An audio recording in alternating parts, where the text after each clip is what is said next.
안녕하세요. 스트라타시스 3D 프린터를 활용한 디지털 서지컬 가이드 워크플로우란 주제를 가지고 오늘 웹비나를 강의를 맡게 된 부산 GMP 치과기용소 소장 김필호라고 부릅니다. 반갑습니다. 자, 오늘은 시간적인 부분도 있고 해서 크게 두 가지 분류로 여러분들께 설명을 드리려고 해요. 첫 번째는 CT 관련되어 있는 부분. 또 두 번째는 가이드 플래닝이랑 프린팅, 제팅 관련되어 있는 부분을 설명을 드리려고 합니다. 자, 이제 CT 관련되어 있는 것 같은 경우는 CT의 머징 부분, 그리고 CT의 촬영법, 그리고 CT 내보내기 방법 등을 좀 소개를 해드릴 거고요. 두 번째는 가이드 플래닝, 플래닝은 3쉐입의 임플란트 스튜디오를 사용을 할 거고요. 그리고 프린팅, 제팅 같은 경우는 스트라타시스, 오브제 3형 덴탈 프라임, 그리고 전용 제팅기에 대한 설명을 좀 해드리려고 합니다. 자, 우선 CT부터 한번 들어가 볼게요. 자, CT에 와서 보면 CT 촬영 방법이 좀 중요한데요. CT 촬영에는 크게 세 가지 방법 정도가 존재를 합니다. 첫 번째는 무치아 케이스에서 복제 덴처 및 임시 덴처를 활용하는 방법이 하나 있고요. 그리고 무치아 케이스에서 레디오그래픽 가이드를 활용해서 CT를 촬영하는 방법이 하나 또 있고요. 그리고 한 가지는 스캔 마커를 활용을 하는 방법인데요. 스캔 마커 같은 경우는 유치아 케이스에서 아티팩트 현상이 좀 일어나는 경우, 환자분이 금속 보철을 많이 끼고 있는 경우에 CT가 튀는 현상이 존재를 하죠. 그럴 때 마커를 이용을 해서 정합을 하는 방법, 그런 방법을 조금 설명을 드릴 거고요. 이 세 가지 방법을 설명을 드리기 전에 우선시 되어야 될 부분이라는 게 바로 머징이라는 부분이 있는데요. 머징은 CT하고 그리고 CT 데이터, 스캔 데이터를 합치는 과정이라고 생각하시면 돼요. 정합이라고도 하죠. 자, 정합, 머징을 하려고 할 때 CT 데이터에는 어떤 정보값이 있는지, 그리고 스캔 데이터에서는 어떤 정보값이 있는지를 알고 있어야 돼요. CT 데이터에서는 보통 보면 경조직만 나오죠. 그래서 경조직 부분인 투스, 치아 부분이고요. 그리고 본, 뼈 부분이 나오게 됩니다. 그래서 CT 데이터에서 알 수 있는 부분은 투스와 본, 치아와 뼈를 알 수 있고요. 그리고 스캔 데이터에서 알 수 있는 부분은 진지바와 투스, 연조직과 경조직을 알 수 있어요. 스캔 데이터는 진지바 위쪽을 촬영을 하는 거기 때문에 뼈는 나오지 않습니다. 네. 그래서 CT 데이터하고 스캔 데이터를 정합을 하려고 하면 두 개의 교집합이 되는 부분이 존재를 하죠. 바로 치아입니다, 치아. 경조직 부분. 이 치아를 가지고 CT 데이터와 스캔 데이터를 정합을 하게 되는데요. 자, 유치아인 경우, 치아가 존재를 하는 경우에서는 치아를 가지고 둘이 정합을 해서 이렇게 정합 포인트로 정합을 하게 되면 이렇게 그린존이 생기면서 오차값 플러스 마이너스 0.25 안쪽에서 정합이 이루어지게 됩니다. 우리가 오차값을 갖다 0.25 정도를 이렇게 잡아주는데요. 왜 그러냐면 우리는 하지조 신경이 지나가는 부분이 있기 때문에 정합 포인트의 오차값이 0.25를 벗어나 버리면 수술 시 오차가 생기게 되면 좀 위험한 상황이 벌어질 수 있어요. 그래서 수술을 하기 전에 오차값을 최대한 작게 잡아줘요. 그래서 0.25 정도 플러스 마이너스 0.25 정도의 오차값을 가지고 있게 되고요. 그렇게 색깔 표시로 이렇게 그린존을 만들어서 정합을 어느 정도 돼 있는지 잘 돼 있는지 뭐 이런 걸 판단할 수 있는 형상을 보여주게 됩니다.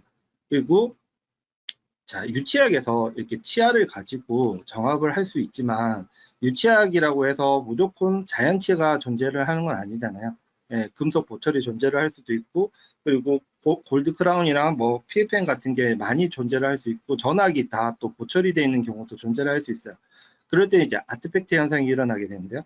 여기 보시면 스캔 마커라고 제가 표시해 놓은 부분이 있어요. 밑에는 골드 크라운이고요. 자, 이런 식으로 교환면 방향으로 스캔 마커를 형성을 해서 아티팩트 현상을 피할 건데요. 자, 아티팩트 현상이 어떤 건지를 보여드릴게요. 아티팩트 현상은 금속 보철에 CT 조사가 이루어졌을 때 번짐이나 반사광이 생기는 거죠. 그래서 이렇게 CT가 좌우로 이렇게 튀게 됩니다. 예, 아티팩트 현상에서 이제 중요하게 생각해야 될 부분이 뭐냐면 이 아티팩트 현상은 수직 방향으로 일어나는 게 아니라 수평 방향으로 일어나게 돼요. 예, 그렇기 때문에 좌우 수평 방향으로 아티팩트가 일어나기 때문에 스캔 마커를 이제 달 때 스캔 마커의 위치가 이제 중요한데요. 자, 스캔 마커를 버컬이나 링걸 쪽으로 달아서는 안 돼요. 왜 그러냐면 아까 전처럼 이렇게 수평 방향으로 아티팩트 현상이 일어나기 때문에 버컬이나 링걸로 이제 스캔 마커를 달았을 때는 아티팩트에 묻혀가지고 정화 포인트를 찾기가 굉장히 힘이 듭니다. 그렇기 때문에 스캔 마커는 항상 교환면 방향 또는 절단 방향으로 달아주셔야 돼요. 그래서 수직적인 방향의 스캔 마커가 존재를 해야지만 예, 정화 포인트를 정확하게 찾아낼 수 있다는 거, 이게 굉장히 중요한 부분이고요. 자, 그리고 여기에 사용하는 스캔 마커는 뭐 디오에서 판매되고 있는 예, 스캔 마커를 사서 이제 쓰셔도 되고요. 아니면 아까 전에 그림에서 제가 보여드렸다시피 예, 이런 블루 레진, 예, 그러니까 필러가 들어있는 라이트 큐링 레진이면 어떤 걸 사용하셔도 상관없어요. 교환면 방향이나 절단 방향으로 최소 3mm 이상 정도 올라올 수 있게끔 예, 스캔 마커 위치를 시켜주시면 나중에 정합할 때 충분히 포인트를 잡을 수 있는 예, 방법이 될 겁니다. 자, 그래서 스캔 마커를 이용을 해서 유치하게 하는 방법이 존재를 하고요. 자, 이제 유치학에서는 경조직 부분에 교집합이 있었기 때문에 정합을 하는데 큰 문제는 없었어요. 근데 무치학인 경우에는 어떨까요? 무치학에서는 CT 데이터에서 저희가 알 수 있는 정보값은 바로 뼈밖에 없습니다. 예, 치아도 없고 진지반은 나오지 않고요. 그래서 존재하는 건 뼈밖에 없죠. 그리고 스캔 데이터에서 존재하는 건 어떤 게 존재할까요? 예, 치아도 없고 뼈도 없습니다. 그냥 온리 진지바밖에 없죠. 연조직인 진지바밖에 없습니다. 그래서 CT 데이터에서는 연조직이 나오지 않기 때문에 두 개의 교집합이 일어날 수가 없어요. 그래서 이제 스캔 데이터하고 CT 데이터 정합할 수 있는 정합 포인트가 없어지는 거죠. 그래서 이걸 임의로 만들어 줘야 되는데 만들 수 있는 방법이 한 두세 가지 정도 됩니다. 자, 어떤 방법이냐? 첫 번째는 이제 임시덴처 또는 복제덴처를 만들어서 CT를 촬영하는 방법이에요. 예, 지금 저기 환자분이 물고 있는 이 복제덴처 같은 경우는 이제 예, 스트라타시스 610 소재로 이제 복제덴처를 만든 거고요. 최근에 복제덴처 만들기가 굉장히 쉬워졌죠. 예, 치과에서 올드덴처를 스캔받아서 기공소로 보내게 되면 웹사이트에서는 그냥 이거 프린팅만 하면 됩니다. 예, 그래서 프린팅 되어서 나온 복제덴처에 지금처럼 이렇게 반달 모양의 홈을 팝니다. 라운드한 홈을 파고요. 이 홈은 뚫리지 않게 예, 그냥 반달 정도 되게끔 안으로 이렇게 반달 모양으로 홈을 판다고 생각하시면 돼요. 예, 그리고 홈을 파시고 난 다음에 예, 지금 채워져 있는 요 그림상에 채워져 있는 거는 겉터포처예요. 우리 신경치료할 때 쓰는 겉터포처인데 이게 방사선에서 굉장히 깨끗하게 나옵니다. 그래서 겉터포처를 이렇게 채워주시고 CT를 찍어주셔도 되고요. 아니면 아까 전처럼 블루 레진 같은 이제 필러가 들어있는 라이트 큐링 레진을 메워주셔도 상관없습니다. 네, 그래서 이렇게 덴처를 끼고 CT를 찍는데요. 여기서 CT 찍는 방법은 지금 그림에서 보는 것처럼 환자분이 덴처를 물고 있는 상태에서 CT를 하나 찍고요. 그리고 덴처를 빼내서 덴처만 또 CT를 하나 찍습니다. 네, 덴처만 CT 찍는 방법은 지금 그림처럼 스펀지 위에다가 이렇게 덴처를 올려놓고 찍으셔야 돼요. 왜 그러냐면 이 덴처가 공중에 붕 떠 있는 것처럼 CT가 찍혀져야 돼요. 만약에 예를 들어서 이제 환자분이 이 턱 괴는 데다가 덴처를 올려놓고 CT를 찍게 되면 저 턱 괴는 부분하고 이 덴처가 붙어서 나와요. 그래서 나중에 정확하게 굉장히 곤란해지는 경우가 생길 수 있거든요. 그래서 항상 이렇게 스펀지를 이용을 해주시는 게 가장 좋고요. 그리고 덴처를 이제 CT를 찍을 때는 CT 조사량을 소화로 두고 찍습니다. 왜 그러냐면 이거를 이제 조사량이 많아 버리면 덴처 형상이 예, 다 튀어서 이렇게 정확하게 안 나오는 경우가 있어요. 예, 그래서 CT 조사량은 소화로 두고 촬영을 하는 게 좋습니다. 그래서 복제 덴처는 좀 쉽게 만들 수 있는 부분이고요.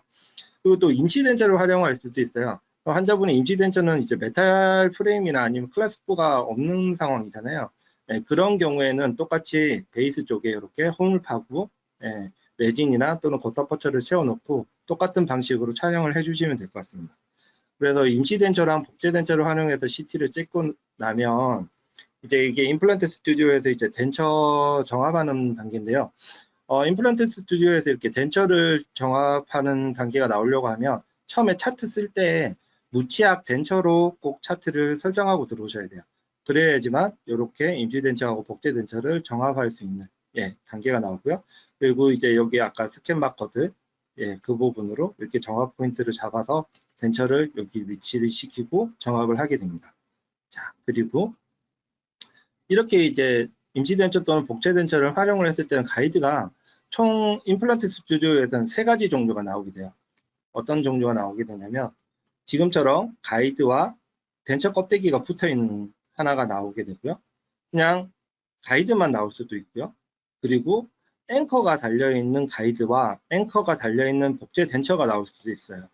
그래서 이제 그렇게 3가지가 종류가 이제 존재를 하는데 주로 많이 쓰는 거는 이제 가이드 위에 덴처 껍데기 이렇게 붙어 있는 이 방법을 사용을 많이 합니다.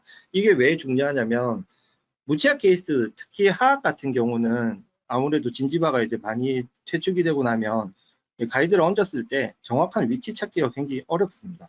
그래서 수술 계획은 정확하게 잡았지만 이 가이드 자체가 정확하게 위치를 못해서 수술이 실패하는 경우가 생길 수 있어요.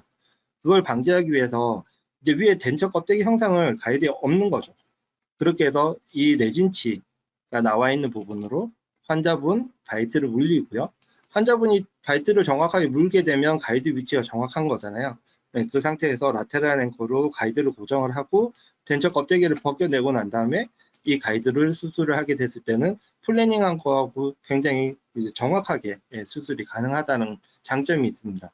그래서 이제 무착 케이스에서는 보통 이 방법을 좀 선호를 해주시면 수술 정확도가 굉장히 높아진다라는 거, 그거 참고해 주시고요. 이 소재는 다 이제 스트라타시스 610 소재라고 생각하시면 될 것 같고요. 그리고 스트라타시스 같은 경우는 나중에 뭐 프린팅하는 단계에서 제가 한 번 더 설명드리겠지만, 우리 왜 DLP나 SLA 타입처럼 이렇게 서포트를 달 필요가 없어요.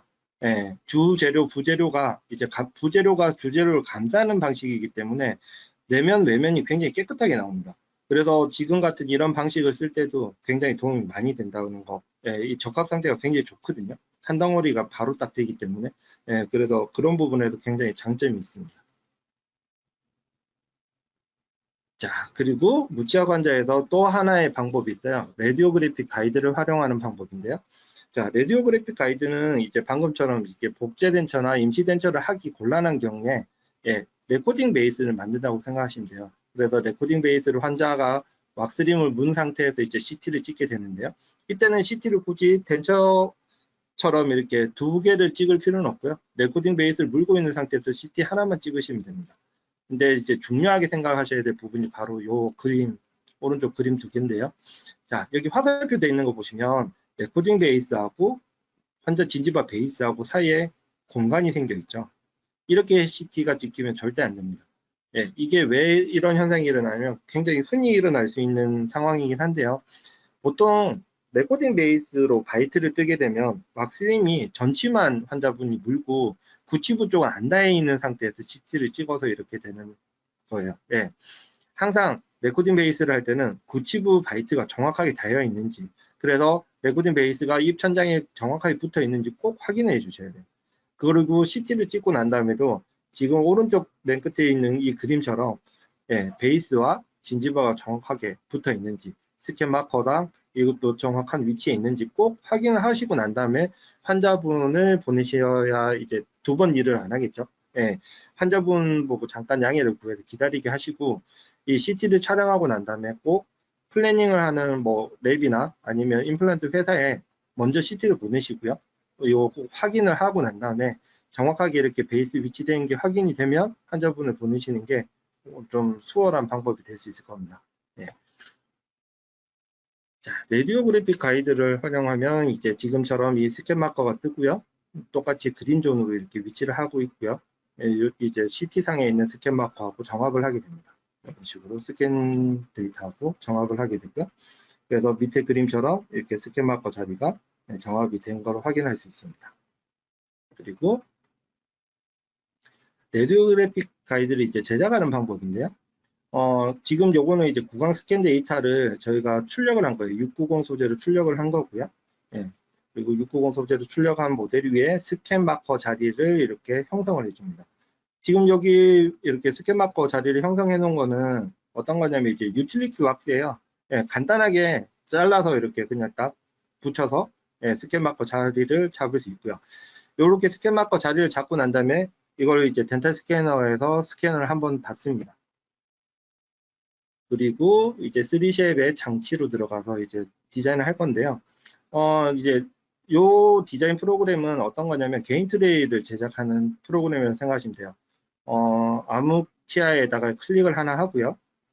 여기 장치로 들어가셔서 중간에 보시면 개인 트레이 제작하는 게 있습니다.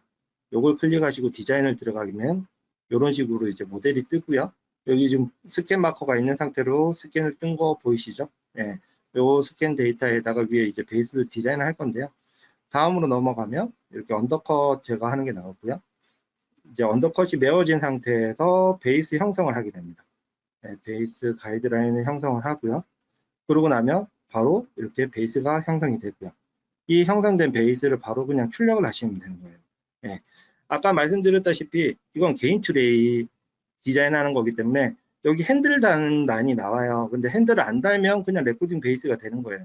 디자인하는 데는 이제 5분도 안 걸립니다. 굉장히 쉽게 디자인이 가능하고요. 여기서 주의하셔야 될 부분은 뭐냐면 한 번씩 이제 컨트롤 패널에서 이게 개인 트레이 작업을 하는 거다 보니까 개인 트레이 우리 왜 보통 시트 박스 한 장 정도 두께를 비워두잖아요. 예, 인상제가 들어갈 수 있는 두께를 공간 부여를 하잖아요. 그래도 여기에 자동으로 그냥 공간 부여가 되는 경우가 있어요. 개인 트레이 프로그램이다 보니까 뭐 1.5mm에서 2mm 정도 떠 있게 되는 경우가 있어요. 그렇게 되면 안 돼요. 그러면 레코딩 베이스도 이제 모델에서 떠 있게 되고요. 그 위에 스캔 마커 자리가 굉장히 크게 나옵니다. 예, 그래서 주의하셔야 될 점은 항상 여기를 0으로 해주셔야 되는 거. 예, 그래서 모델에 베이스가 정확하게 0으로 붙어 있게끔 해주셔야 된다는 거. 그거 까먹으시면 안 돼요. 예, 그게 가장 중요한 핵심입니다. 예, 디자인이 끝나고 나면 이렇게 출력을 들어가게 되고요. 저희 지금 이제 610으로 출력한 부분 사진이 없어가지고 일단 요거는 저희가 DLP로 출력한 걸 이제 땡겨왔는데요. 그냥 이거 레진 마커 어떻게 하는지 그 그림만 보시라고 이제 보여드린 건데 보시면 여기 지금 아까 우리가 스캔 마커 자리가 이렇게 비어 있죠. 예, 이 비어 있는 자리에 지금 블루 레진 저희는 이제 참필에서 나오는 이제 블루 레진을 쓰고 있는데 상당히 괜찮아요. CD도 잘 나오고요. 그리고 이제 블루 레진을 쏘면 이렇게 색깔 표시가 나기 때문에 위치 찾기도 좀 편하고요. 그래서 이렇게 레진을 채워 넣게 되고요. 아까 시멘갭을 갖다가 0으로 하지 않으면 이 마커 자리가 굉장히 크게 나와요. 아마 한 번쯤은 실수하실 일이 생기실 수 있을 거예요. 그래서 여기가 굉장히 크게 나오면 바로 그 시멘갭을 0으로 안 하고 예, 시멘갭을 이제 뭐 1.5에서 2mm 정도 주고 난 다음에 출력을 해서 그런 거라고 생각하시면 될 것 같습니다. 여기는 이제 610 소재로 예, 가이드를 이렇게 뽑고 왁스림을 한 게 보이실 거예요. 예. 여기서 쓴 이제 레진 마커 같은 경우는 네오에서 판매하는 예, 이제 CT 전용 레진이고요. 자, 다음으로 넘어갈게요. 그래서 이제 왁스림을 하고 환자분이 물고 찍으면 되는 겁니다. 자, 그리고 이제 각 회사별 CT 내보내기 매뉴얼을 제가 잠깐 설명을 드릴 건데요. 이 부분을 왜 설명을 드리냐면 가끔씩 지금도 이제 가이드 처음 하시는 분들 같은 경우 CT 어떻게 내보내야 되냐 저희한테 질문하시는 분들이 좀 있어요. 그래서 이제 잠깐 간단하게 설명을 드리려고 예, 이렇게 들고 왔는데요. 지금 현재 화면은 바텍입니다. 최근에는 바텍이 이렇게 복잡하지는 않아요. 그냥 이지 그거로 들어가서 CT 잡고 그냥 바로 내보내기가 되는데 예전에는 이런 식으로 CT 영상 내보내기라는 게 따로 존재를 했었어요. 예, 그래서 내보내고 그걸 갖다가 이제 저희한테 압축해서 보내주는데요. 여기서 주의하셔야 될 몇 가지 점을 제가 좀 설명을 드리겠습니다. 자, CT를 내보낼 때 CT 파일은 DCM 또는 다이콘 파일로 내보내셔야 돼요. 한 번씩 CT 회사에 보면 내보내기 할 때 CT의 어떤 DCM이나 다이콤이나 아니면 또 다른 뭐 파일로 내보내기, 뭐 STL도 있고요. 예, 파일들이 여러 가지 존재할 수 있어요. 거기서 꼭 DCM 또는 다이콤 파일로 내보내시기를 하셔야 된다는 거. 그게 첫 번째 주의하셔야 될 점이고요. 두 번째는 내보내기 할 때 이제 어떤 뭐 내보내기 할 곳을 지정을 해줘야 되잖아요. 아무 생각 없이 그냥 바탕화면에 내보내기를 해버리면 어떤 현상이 일어나냐면 CT 슬라이스가 보통 한 350개에서 400개 정도 돼요. 그게 바탕화면에 전체적으로 다 깔려버립니다. 지우기가 굉장히 힘들어져요. 예. 그래서 진짜 그런 경우를 제가 종종 봤거든요. 바탕화면에 꼭 환자 폴더를 만들고 그 폴더 안으로 내보내기를 해주셔야 돼요. 꼭 지정을 해서 그 폴더 안으로 내보내기를 해주셔야지만 그런 번거로운 상황이 벌어지지 않고요.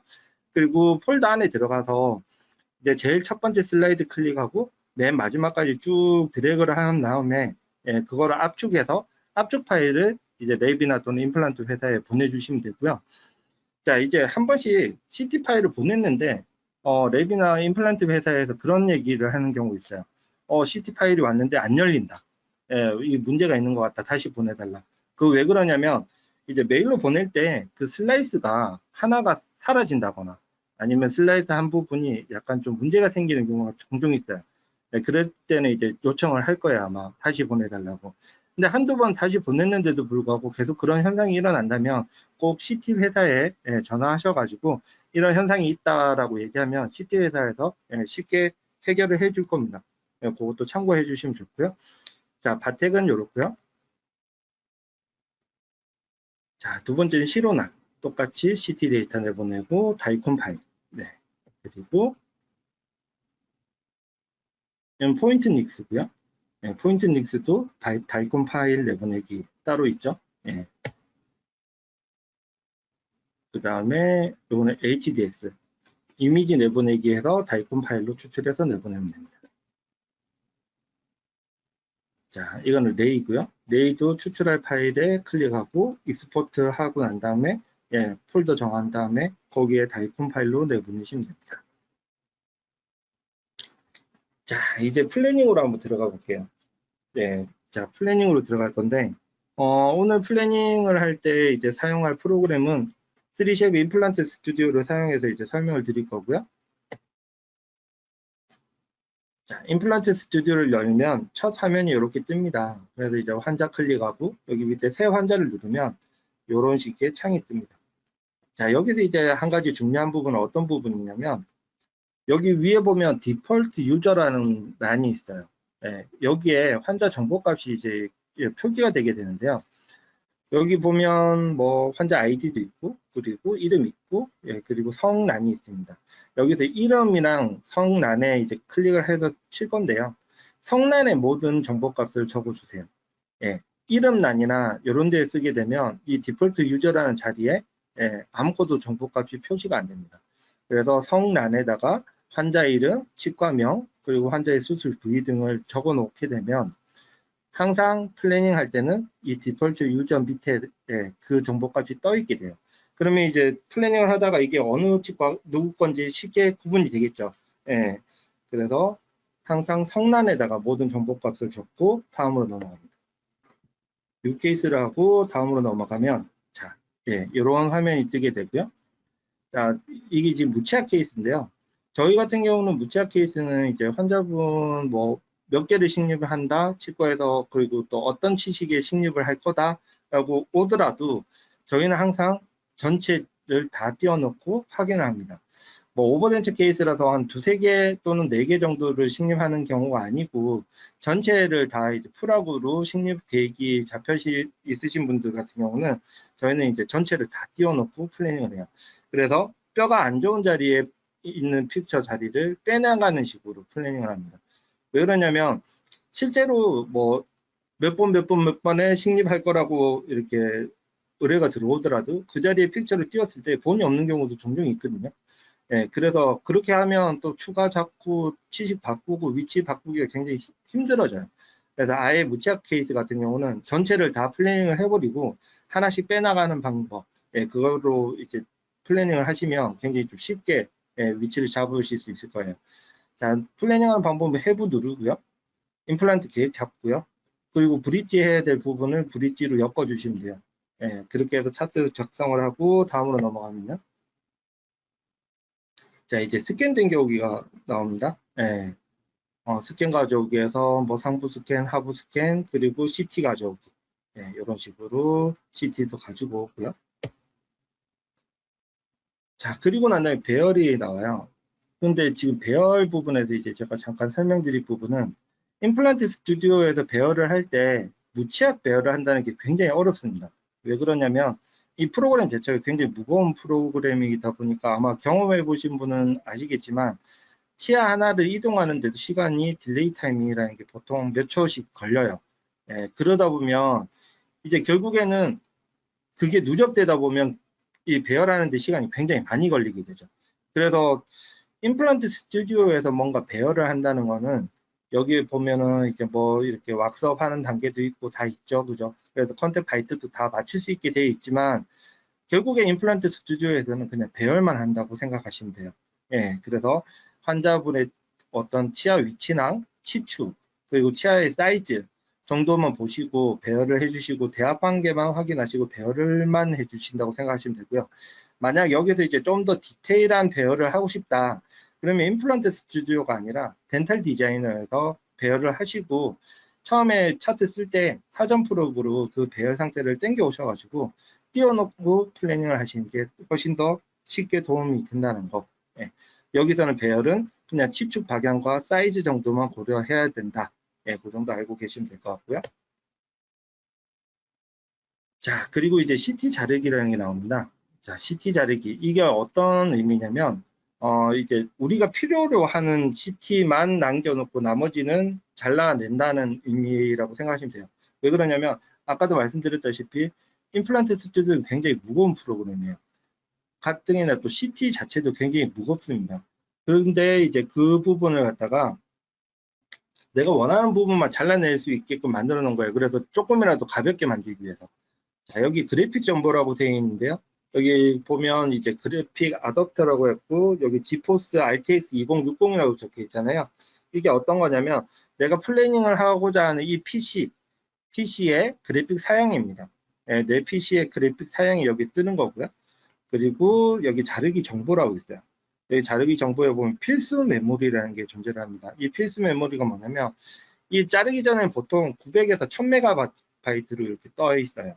근데 내가 원하는 자리만큼 이렇게 줄여서 잘라주면 그 900에서 1000메가바이트가 200에서 300메가바이트 정도로 떨어지게 돼요. 이게 200에서 300메가바이트, 뭐 최대 한 4, 500메가바이트까지는 그래도 느리지 않아요. 그래서 그 바이트 안쪽으로 떨어지게끔 CT를 조절을 꼭 해주시는 게 좋고요. 그래야지 다음에 플래닝을 할 때 구동이 좀 쉽게 됩니다. 그런 의미고요. 여기 절대 실수하지 말아야 될 부분이라고 되어 있죠. 어떤 의미일까요? 중간에 여기 CT를 한번 봐주시겠어요? 예. 뭔가 개구지게 웃고 있는 것 같지 않으세요? 예. 이게 어떤 거냐? 다음 화면을 보여드릴게요. 여기 노란색 부분 보이세요? 예. 노란색 부분. 이 노란색 선 부분의 윗부분은 환자분의 입 천장 부분, 잇몸 부분이고요. 이 노란색 선의 밑에 부분은 레코딩 베이스. 보이시죠? 레코딩 베이스의 형상이 보이실 거예요. 자, 이게 어떤 의미냐? 예, 아까 같은 현상이 일어난 거죠. 전치만 물고 구치가 떠 있다 보니까 레코딩 베이스가 들려 있는 거예요. 이렇게 CT가 온 거는 꼭 구분하셔야 해서 다시 찍어 달라고 해주셔야 돼요. 예, 이걸 그냥 진행을 하면 후에 어마어마한 일들이 벌어질 수 있습니다. 그래서 항상 CT상에서 이렇게 레코딩 베이스가 떠 있는 부분이 있으면 반드시 다시 찍거나 아니면 꼭 수동 정압으로 정확하게 맞출 수 있어야 돼요. 예, 수동 정압으로 이게 맞춰낼 수 있거든요. 저희도 이 케이스는 이제 수동 정압으로 맞춰서 했던 케이스인데 환자 내원이 다시 좀 힘들다고 하셔가지고 근데 이거는 꼭 짚고 넘어가야 될 부분이라는 거. 그래서 이제 실수 절대 하면 안 된다라는 의미로 적어 놓은 거예요. 자, 이렇게 확인하시고요. 자, 그리고 이제 파노라마 곡선 그리기가 나와요. 최근에 임플란트 스튜디오에서는 파노라마 곡선이 자동으로 그려져서 나옵니다. 근데 2017 버전이나 또는 타 회사, 뭐 덴티크나 이런 타 회사에서는 아직도 이 부분을 그려줘야 돼요. 파노라마 곡선을. 원래 파노라마 곡선 그리기를 하기 전에는 여기 파노라마 보기나 직각 보기, 탄젠트 보기 요 세 화면은 처음에는 없어요. 그리고 중간에 축보기만 떠 있고요. 축보기도 위에 이 파노라마 곡선을 본 쪽으로 옮기셔야지만 여기에 보이게 돼요. 그래서 본쪽으로 옮기시고 치 조정이 보이게끔 위치하고 난 다음에 파노라마 곡선을 치 조정을 따라서 이렇게 쭉 그려주세요. 그러면 좌우에 그림들이 나타나기 시작하실 겁니다. 여기서 가장 중요한 부분이 하나 있는데요. 바로 이 부분이에요. 파노라마 곡선 그리기를 할 때 항상 왼쪽에서 오른쪽으로 그려주셔야 돼요. 여기 화살표 방향처럼 왼쪽에서 오른쪽으로 파노라마 곡선을 그려주셔야 돼요. 왜? 만약에 반대로 오른쪽에서 왼쪽으로 파노라마 곡선을 그렸다. 그럼 어떤 현상이 일어날까요? 예, 파노라마 보기에서 좌우가 바뀌어서 나오게 됩니다. 예, 왼쪽이 오른쪽으로 가고 오른쪽이 왼쪽으로 가게 돼요. 그러면 굉장히 심각한 또 상황이 벌어지겠죠. 예, 그래서 항상 파노라마 곡선은 왼쪽에서 오른쪽으로 그려주셔야 된다. 그리고 여기에 파노라마 곡선을 교합평면에 최대한 맞춰주시면 옆에 여기 파노라마 보기에서 파노라마 화면이 최대한 넓게 펴진다. 수평되게.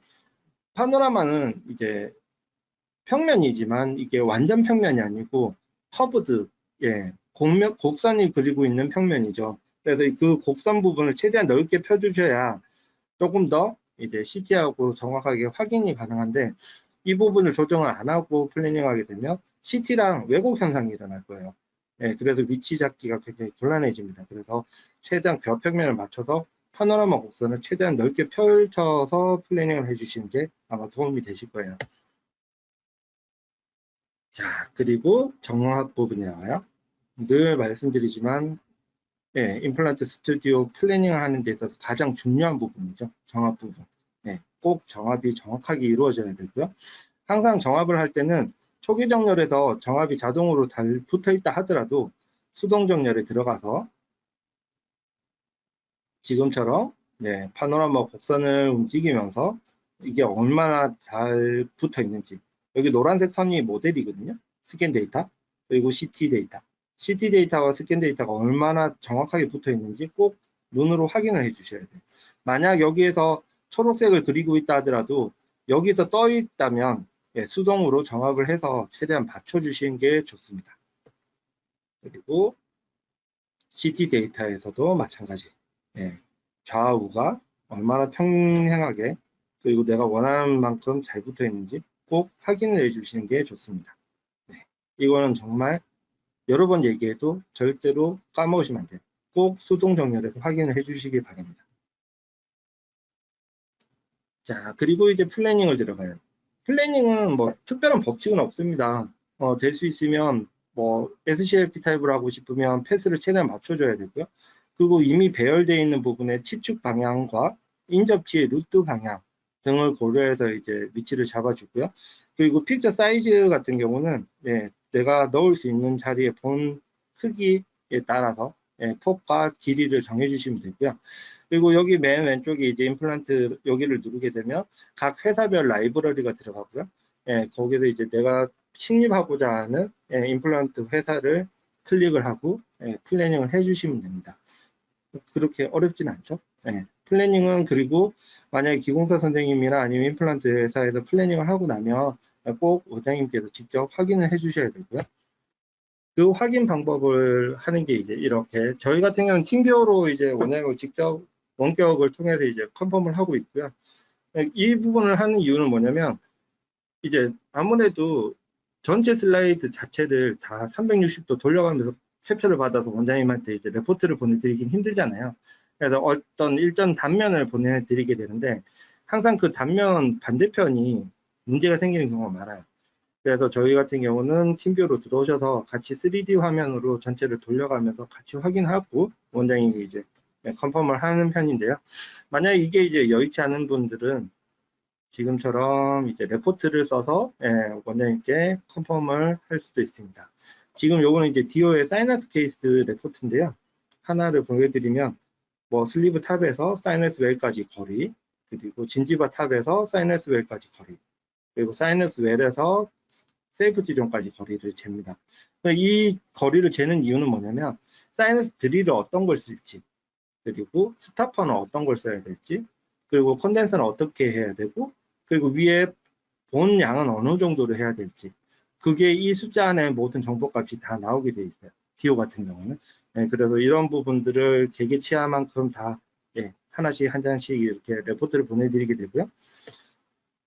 그리고 레포트에는 또 이런 것도 있어요. 뭐 신경과의 거리가 어느 정도 있고 그 본 플래트닝을 몇 미리 정도 해야 된다.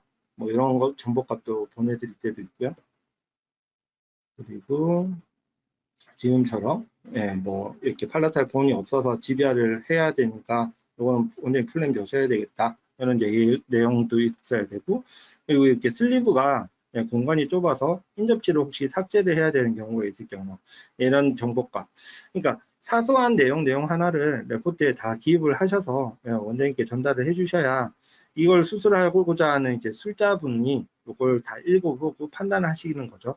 그래서 위치 선정을 하시는 게 가장 도움이 된다는 거, 그거 말씀드리고 싶고요. 자, 이렇게 해서 이제 컨펌까지 끝나고 나면 가이드 생성을 들어가요. 자, 이제 가이드 영역을 설정을 하게 되면 이렇게 자동으로 가이드 형상이 뜨게 되고요. 지금 이거는 이제 오센 거다 보니까 넌 슬리브 타입이에요. 그리고 무치약이다 보니까 뭐 예를 들어서 바 및 창에서 개창을 해야 될 부분은 없죠. 개창은 이제 치아의 적합도를 보기 위해서 개창을 하잖아요. 근데 이제 치아가 없으니까 이제 보강바만 되는 거죠. 네, 그래서 이렇게 보강선을 만들고요. 보강바를 대고 가이드가 조금 더 튼튼하게 만들어주는 거죠. 네, 그리고 이제 이런 식으로 이니셜 아이디 태그를 하고요. 네. 아이디 태그는 음영과 양형 두 가지 종류가 있고요. 크기는 총 세 가지 종류가 있습니다. 그리고 다음으로 넘어가면 이제 승인 창이 뜹니다. 이제 원장님이 컨펌을 했으니까 승인을 누르고 들어가게 되고요. 여기 나와 있는 이 문구는 간단하게 말씀드리면 플래닝한 부분한테 이제 책임이 있어요. 1차적인 책임이 있고, 그렇지만 그거를 확인하고 최종 승인을 내리는 사람한테 최종 책임이 있다라는 내용이에요. 굉장히 중요한 내용이죠. 그런 내용이라고 생각하시면 될 것 같고요. 자, 이제 완전히 가이드가 끝나고 나면 마지막에 이 창이 뜹니다. 여기에 보면 폴더 열기 또는 오픈 폴더라고 떠 있을 거예요. 이 오픈 폴더 안에 들어가 보면 뭐가 있냐면요. 폴더 창에 이런 네 가지가 존재를 합니다. 이게 뭐냐? 드립 프로토콜. 이건 3샵에서 이제 제공되는 드립 프로토콜이에요. 서지컬 레포트도 3샵에서 제공되는 서지컬 레포트고요. 그리고 여기 보면 서지컬 가이드 UNM4라고 돼 있죠. 이게 이제 가이드 출력 파일이고요. 그리고 여기 밑에 보면 어포조 스캔 위드 임플란트 인포라고 돼 있어요. 이게 뭐냐면 우리가 이제 플래닝 했던 그 픽처의 위치 정보가 들어있는 스캔 파일이에요. 그래서 이건 언제 쓰냐면 즉시 보철할 때, 즉시 보철할 때 이 스캔 파일을 땡겨오면 우리가 플래닝해 있는 그 픽처 위치가 뜨고 그 위에다가 즉시 보철 디자인을 할 수 있게 되어 있어요. 그래서 그런 거 갖고 참고해 주시고요. 자, 여기는 이제 3샵에서 제공되는 수술 보고서 레포트입니다. 여기 보면 이제 3 시퀀스가 나오죠. 보통 이 색깔이 이렇게 존재를 해요. 이 색깔은 어떤 의미냐면 그 임플란트 회사의 고유식별 색깔이라고 생각하시면 돼요. 픽처 사이즈에 따른 색깔 표시고요. 오센 같은 경우는 4.5파이가 이제 블루, 파란색이고요. 그 4파이는 그린, 그리고 5파이는 빨간색, 레드. 그리고 네로우 같은 경우는 MS 네로우는 이제 노란색으로 되어 있고요.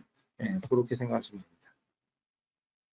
자, 그리고 지금 보면 최근에 이제 임플란트 스튜디오에는 본 덴시티가 나와요. 덴시티 아시죠? 뼈의 밀도가 나오는데요. 여기 보면 이제 D1, D2, D3, D4 이렇게 색깔 표시가 되고요. 이 환자 같은 경우는 D2, D3 정도 되는 보험을 가지고 있네요. 그래서 덴시티도 확인이 가능하고요. 자, 이거는 뭐냐면 오템의 이제 드릴 시퀀스예요. 드릴 시퀀스인데 드릴 순서를 알려주는 거죠. 원장님이 이제 이걸 보고 드릴링을 하게 되고요. 뭐 예를 들면 티슈 펀치, 플래트너 드릴, 그 다음에 이니셜, 그리고 이제 파이널 드릴, 그리고 마운트 필처 드라이버로 가는 순서대로 가고요. 밑에 삼각 표시가 되어 있거나 칸이 되어 있는 거는 뭐냐면 이건 하세요. 그리고 가로 표시가 되어 있는 건 옵션 항이죠. 해도 되고 안 해도 되고. 그런 의미고요. 그리고 어디까지 드릴링을 하라. 소프트 본일 때, 노멀 본일 때, 하드 본일 때 어떤 식으로 드릴링을 어디까지 하라라는 개념이라고 생각하시면 될 것 같습니다. 자, 그리고 이게 각 회사별로 존재를 하고요. 이거는 이제 SQ 가이드, 덴티스죠. 덴티스의 SQ 가이드에 드릴 시퀀스입니다. 노멀 본, 소프트 본, 하드 본에 따라서 이렇게 나눠서 되어 있고요. 자, 그리고 이거는 디오, 예, 저희가 제공하는 디오 드립 프로토콜이고요.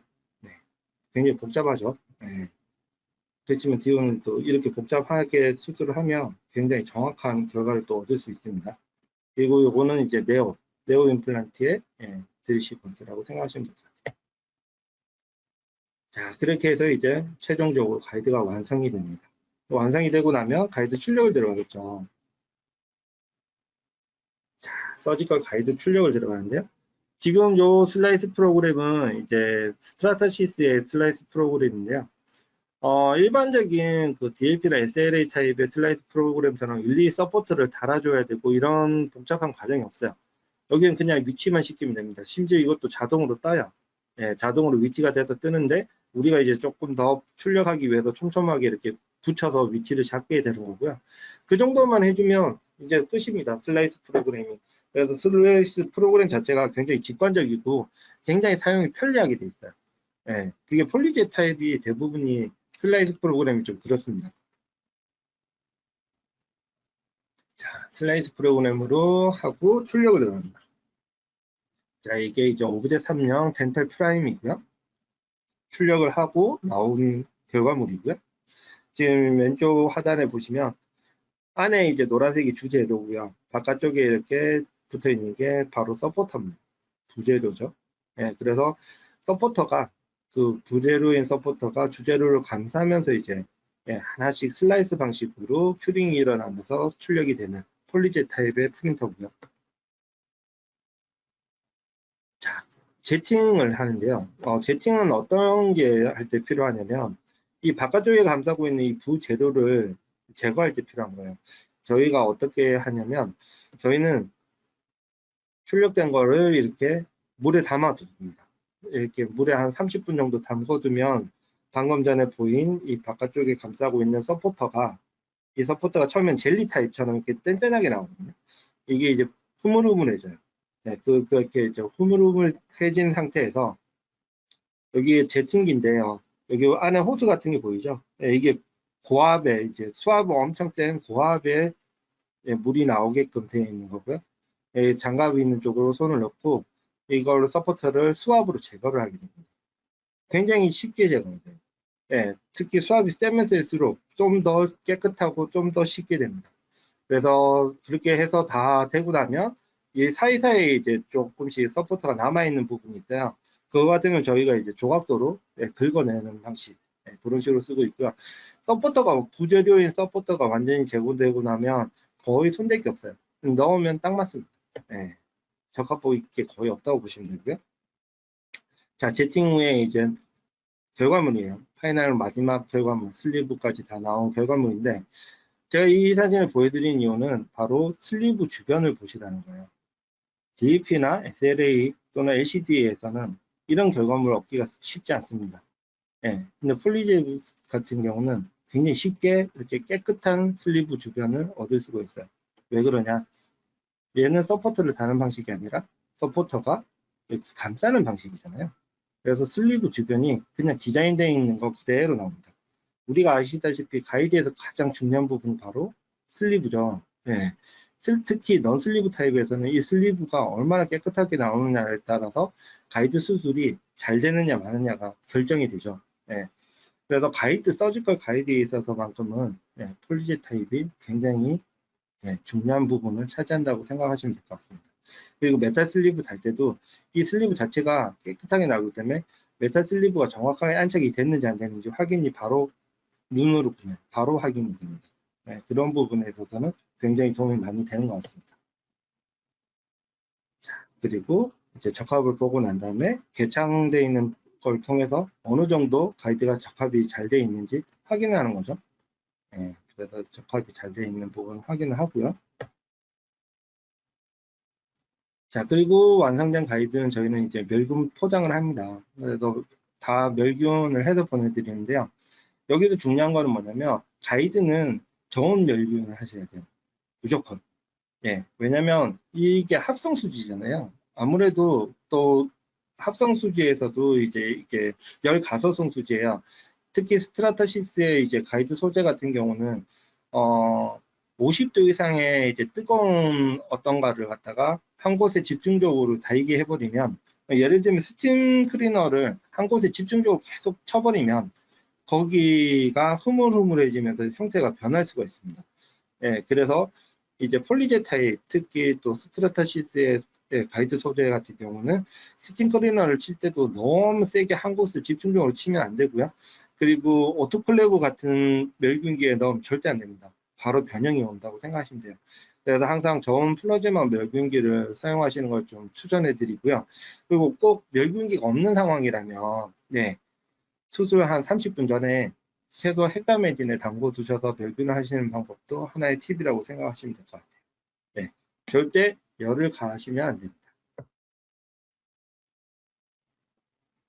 자, 이제 마지막으로 가고 있네요. 예, 그 외에 이제 스트라타시스를 활용할 수 있는 부분, 네, 이런 것들을 활용할 수 있다고 이제 제가 보여드리려고 사진을 올려드렸는데, 개인 트레이, 덴탈 프라임으로 가능합니다. 개인 트레이.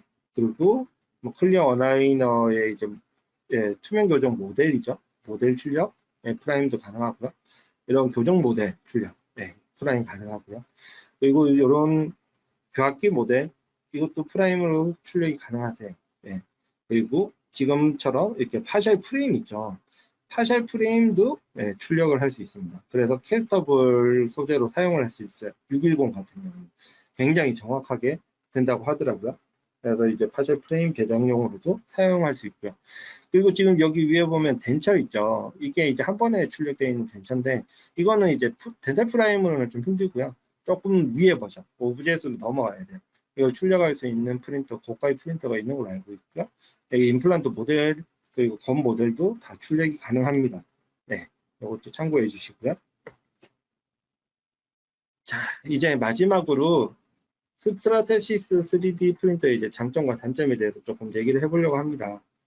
장점은 뭐 저희 같이 이렇게 가이드를 하거나 아니면 투명 교정을 하기 위해서 이제 교정 모델을 뽑아야 한다는 분들에서는 가장 최적화되어 있는 프린터라고 생각하시면 될 것 같아요.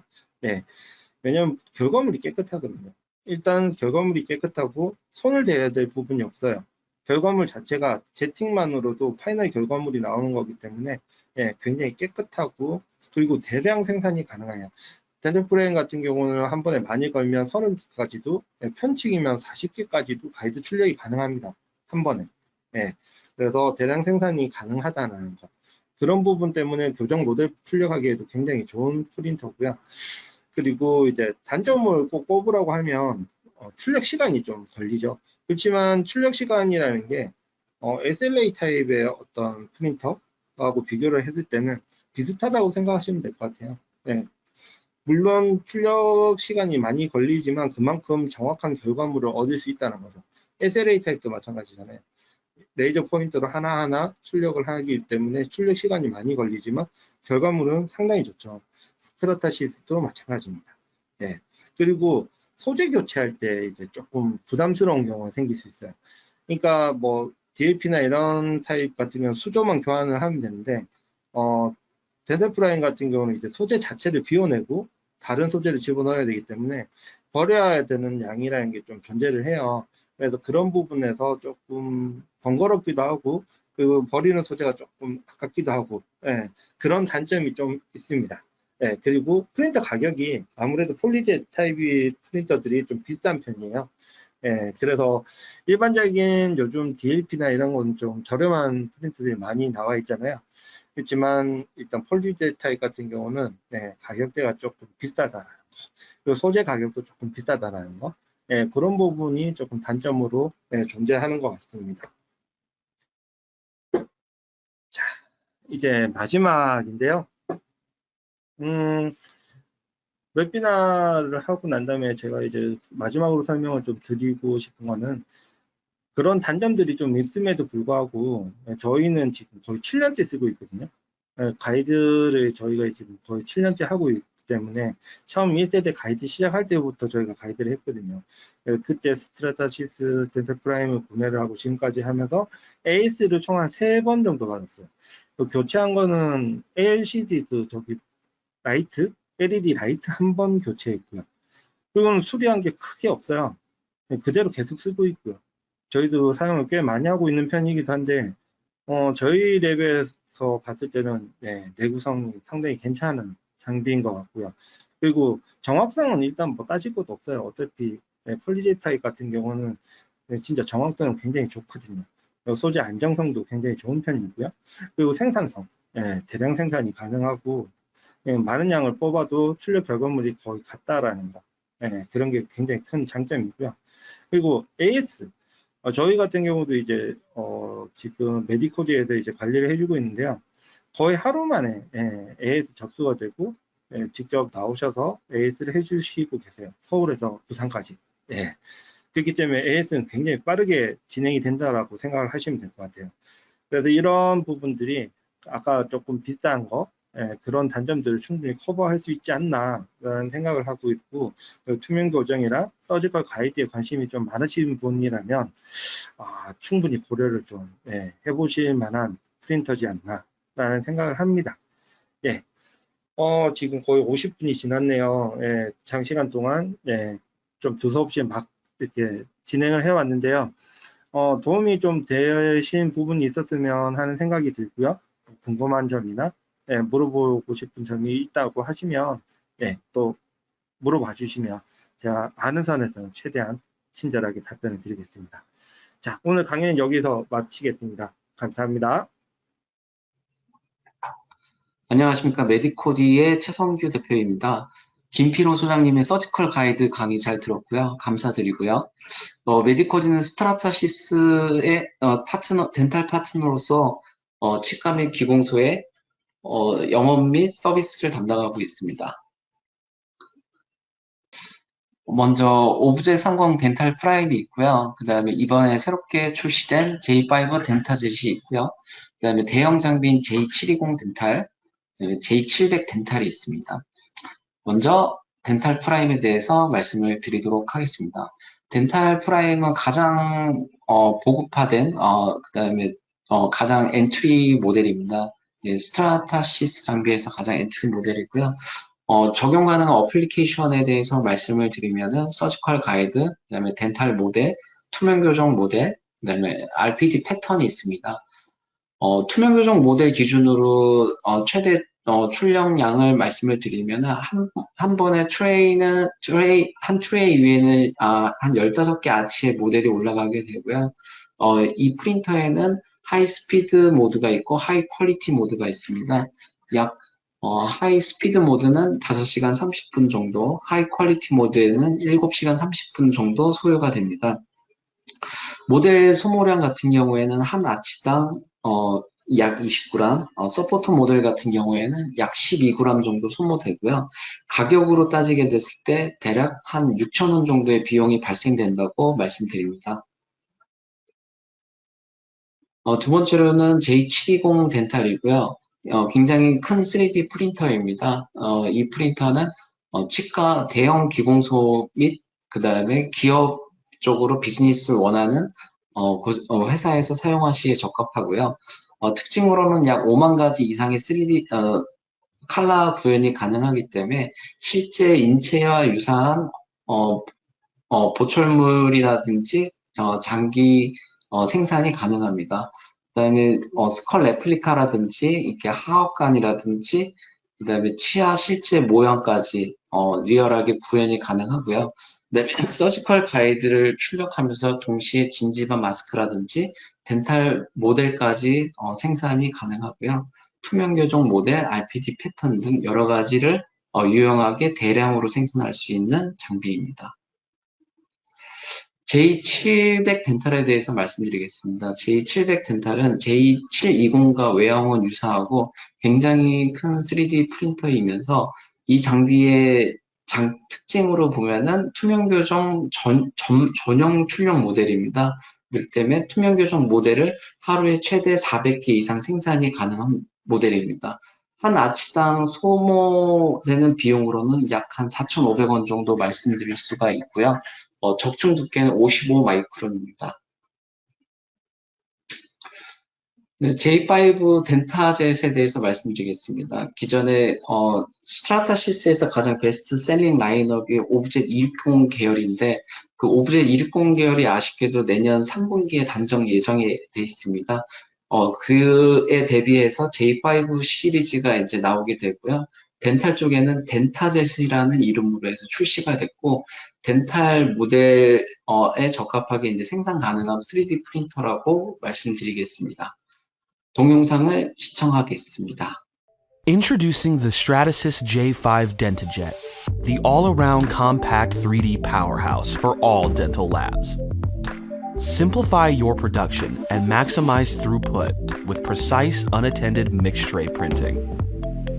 Our 360-degree rotating build tray allows you to print in multiple materials at the same time, giving you maximum output in the smallest of footprints.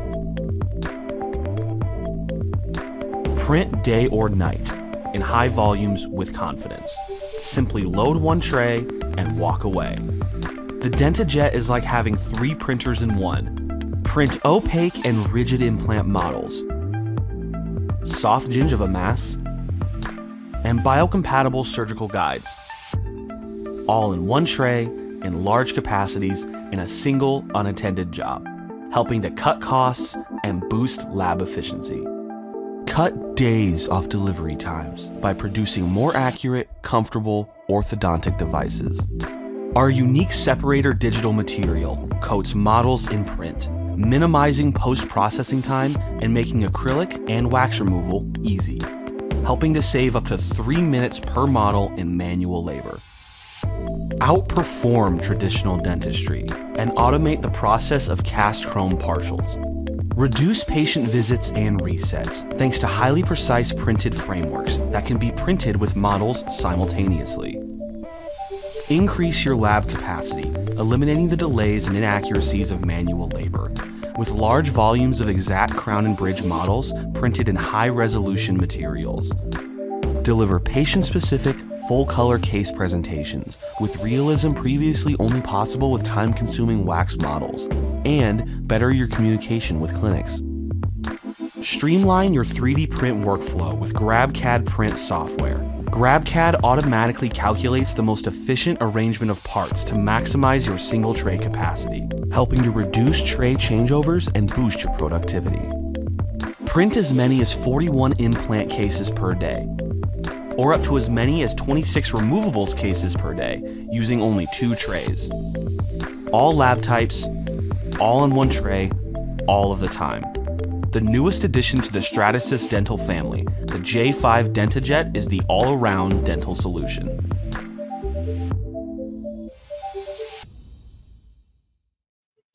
네, 동영상을 잘 시청하셨고요. 외형으로 보시면은 이제 가정용 스탠드형 냉장고처럼 이쁘게 생겼고요. 하부 구조 같은 경우가 이제 머터리얼 캐비넷입니다. 상부 구조가 이제 3D 프린터고요. 왼쪽부터 M1부터 M5까지가 있고 메인 머터리얼이 5가지가 위아래로 꽂히게끔 되어 있습니다. 오른쪽에 S자가 이제 서포터 레진이 들어가게 되고요. SUP711 서포터 레진이 장착되게 되어 있고 카트리지는 1.1kg 단위로 제작이 됩니다. 그리고 하방에 이 박스는 웨이스트 박스고요. 버려지는 레진이 발생되게 되면은 여기에 모이게 되고 카트리지만 교환해 주시면 됩니다. 3D 프린터는 위에 이렇게 위치하게 되고요. 가장 큰 특징은 헤드와 UV 램프가 원래는 X, Y축으로 계속 무빙을 하면서 적층을 했었는데요.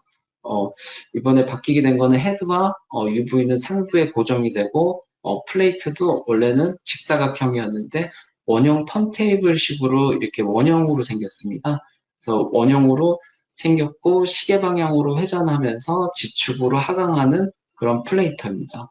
그리고 우측 상단에는 LCD 터치 패널이 있고요. 여기서 손쉽게 조작이 가능하시고 같은 네트워크 안에 있게 되면 어떤 PC로든지 다 제어가 가능하게 됩니다.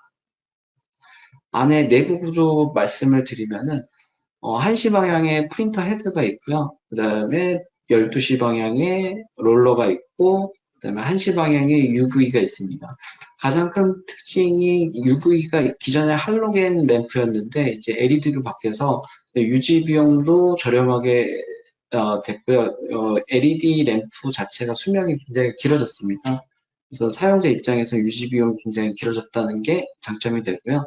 네, 플레이터 자체가 원형 턴테이블 방식이기 때문에 이게 이제 시계 방향으로 돌면서 지축으로 하강하게 됩니다.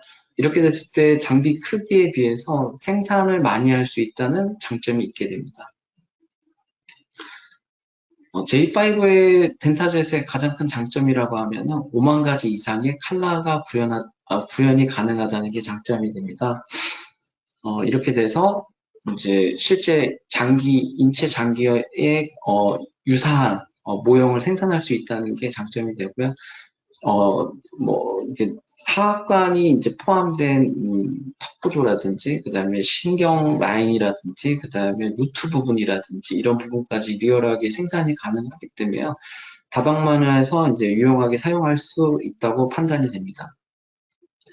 그 다음에 주요 이제 어플리케이션에 대해서 말씀을 드리면은, 김필우 소장님이 사용하고 계신 덴탈 프라임 같은 경우에는 서지컬 가이드만 생산이 가능했는데, J5 덴타젯 같은 경우에는 서지컬 가이드, 그다음 베이스 모델, 그다음에 진지바 마스크까지 동시에 출력이 가능하기 때문에 임플란트 적합, 그다음에 모델과 서지컬 가이드의 적합까지 보실 수가 있으시고요.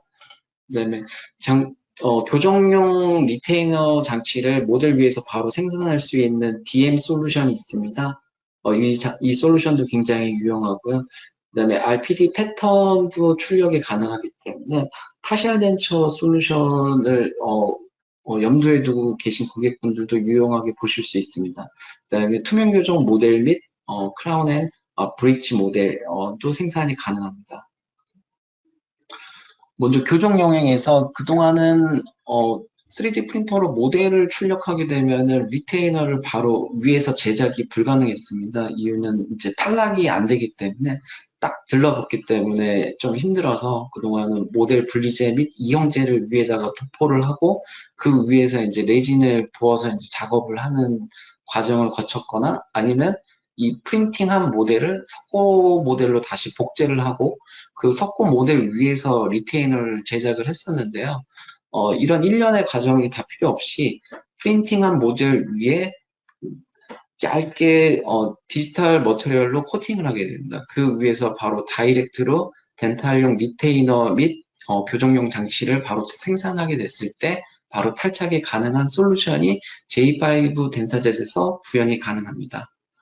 이 디지털 머티리얼에 대해서 부연 설명을 드리면은 MED 620이라는 덴탈 머티리얼이 있습니다. 이 머티리얼에서 30% 비율, 그 다음에 SUP711 서포터에서 70%의 비율, 이 두 가지를 섞게 되면은 DM 솔루션이 만들어집니다. 이렇게 만들어진 디지털 머티리얼이 생산된 모델 위에 얇게 이제 코팅이 됩니다. 이 얇게 코팅이 된 위에 이제 리테이너를 제작하거나 뭐 교정용 장치를 제작을 했을 경우 이게 딱 달라붙지 않고 탈락이 잘 됩니다. 그렇기 때문에 치과에서 기공소로 구강 스캔 데이터를 보내주시고 그 데이터로 바로 이제 출력을 하게 되면은 모델이 따로 필요 없는 모델리스 작업이 완성이 되기 때문에 1년에 불필요한 과정들이 많이 줄어들게 됩니다. 그렇게 되면 이제 거리의 제약이 없이 이 교정 솔루션을 완성할 수 있기 때문에 교정 기공소에서는 굉장히 편리한 솔루션이라고 말씀드릴 수 있을 것 같습니다.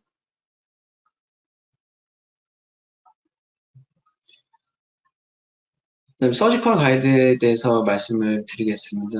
이 서지컬 가이드만 생산하는 것도 굉장히 효율성이 뛰어나지만 가이드를 생산하면서 베이스 모델, 그다음에 진지바까지 이제 동시에 한 플레이트에서 생산이 가능하기 때문에 임플란트 적합도라든지 그다음에 베이스 모델에서 가이드 적합도까지 정확하게 볼 수 있기 때문에 치과에 납품하면서 리메이크율이 굉장히 현저히 떨어질 수 있는 굉장히 좋은 솔루션이라고 말씀드릴 수 있고요.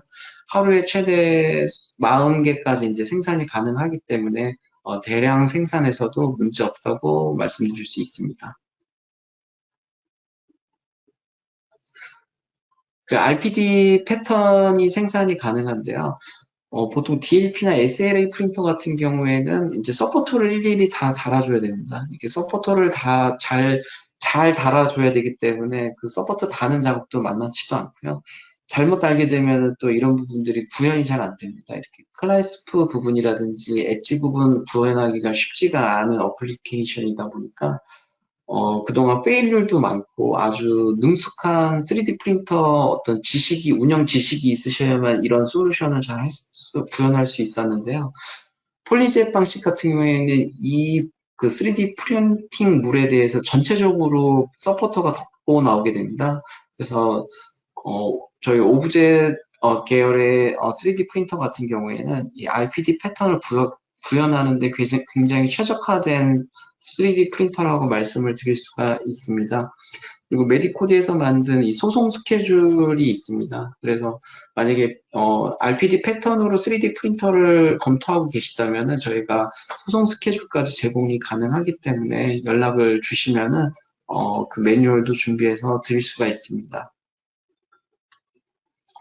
그리고 크라운 앤 브릿지 모델이 생산이 가능하기 때문에 모델 리스로 구강 스캔 데이터를 기공소로 보내주시게 됐을 때 최종 고철물의 아답을 좀 보셔야 되지 않겠습니까? 그때 이제 16마이크론의 정밀한 레졸루션으로 해서 3D 프린팅을 한 다음에 모델 기공물의 적합을 보신다면 굉장히 좋을 것 같습니다. 아까도 말씀드렸다시피 모든 3D 프린터물에 이제 서포터 레진이 이제 전체적으로 덮어 나오기 때문에 이거를 제거해 줄 수 있는 시스템이 필요한데요. 기본적으로는 저희가 워터젯 시스템을 이제 같이 3D 프린터가 이제 납품이 될 때 같이 납품이 되고, 이 워터젯은 고압으로 물을 쏴주는 역할을 합니다. 이 고압으로 물을 쏴서 그 서포터 재료들을 이제 다 벗겨내는, 제거해주는 역할을 하게 되고요. 그다음에 많이 대형 장비나 그다음에 제팅이 많이 필요한 데는 발코 제품이 나가게 되고요.